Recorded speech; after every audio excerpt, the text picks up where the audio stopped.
Do you ever find it hard to be concise when you report to your managers? Maybe that's even the executive team. Well, today I'm going to show you a really easy framework you can use to report to executives in under 1 minute. Let's crack on then, shall we? Hello and welcome back to Confident Business English. You're here with me, Anna, your neuro language coach.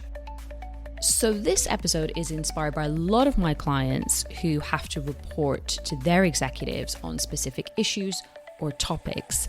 And some of the biggest problems here are, Anna, I haven't got a lot of time to do it. I've only got 5 minutes. How can I make sure I'm concise in English? This is one of the biggest worries that people have. And also, how can I make sure that I sound good?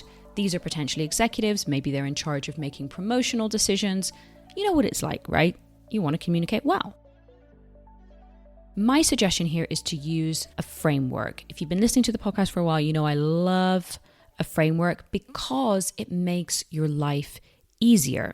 You can use this type of framework in any language whatsoever, but a big benefit for you is that it just takes something else off your plate and it helps you be concise.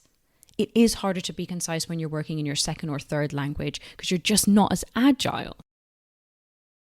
Here's the framework we're going to work with today, and it's called BLUF, which stands for bottom line up front. Now, if you have any military connections, you may have already heard of this. It actually originated in the US military. And of course, people had to make difficult decisions and they had to get through tons of information. So they needed the key messages quickly so they could make decisions. And essentially, it flips communication on its head. So rather than giving all the context and all the situation first, it's like, let's focus on the most important thing. This framework sits in the family of the first minute, which is another framework I really recommend. However, this one really shines for this. I've got 1 minute and I need to tell the executives what's going on. You don't need to use it all the time. It's just another tool in your toolbox. Let's have a close-up look at the structure then, which is number 1, the bottom line. And this means that you state the result immediately. The second part is you give some supporting data. This could be a couple of key facts that back up the result. The third point is to give the implications, to explain what this means for the business. And finally, next steps. Outline any required actions. I'm going to show you now some examples in different contexts. They're all going to be under 1 minute. Just to prove to you that you can do this, I'm also going to highlight some of the vocabulary afterwards and really listen out. What are some of the verbs that I'm using? What are some of the prepositions, some of the phrases as well? The first example here I'm going to imagine is in a finance context. I'm going to go through this slowly and then we'll review some of the vocabulary afterwards. I'm going to imagine as well that somebody has passed over to me, another manager, in the meeting before I start.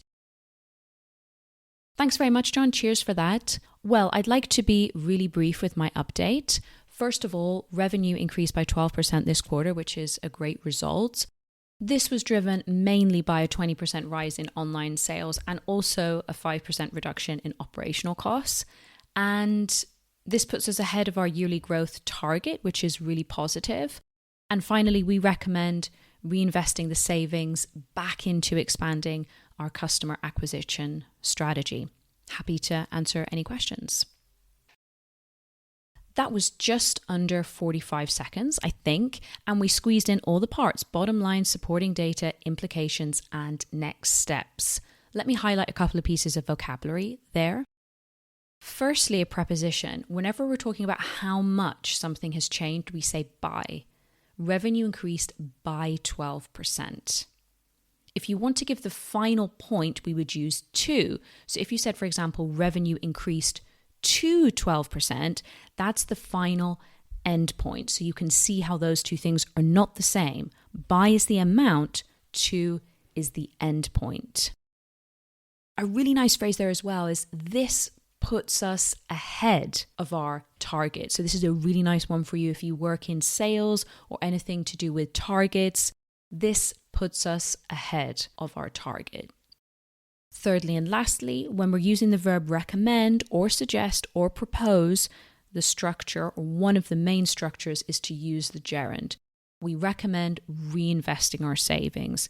We suggest cutting back on costs. We propose doing an analysis. So that's quite a nice pattern that you can remember there. Let's move into a different context now and have a look at IT. And we're going to imagine a situation where we've implemented a new software system and we're at an executive meeting and we need to give a very brief update about it. I'm going to put it through the BLUF framework and then I'm going to pull out some of the vocabulary as well. Here we go.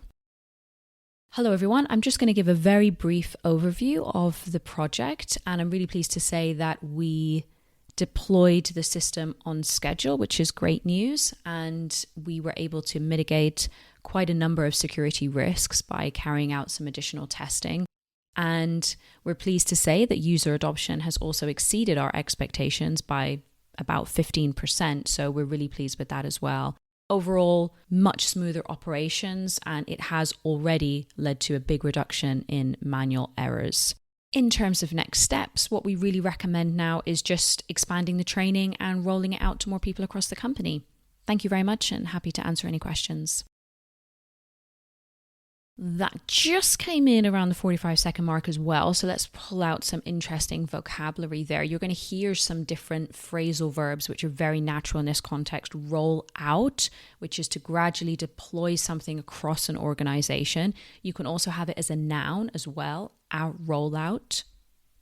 You may also have noticed this adjective smoother, and smooth is an adjective we use to talk about operations and processes. Things are going smoothly. It's a really common thing to express in a business context. Another one that pops up is seamless or seamlessly. What's the difference between the two? Well, they both operate in the land of working well without problems, but there is a slight nuance.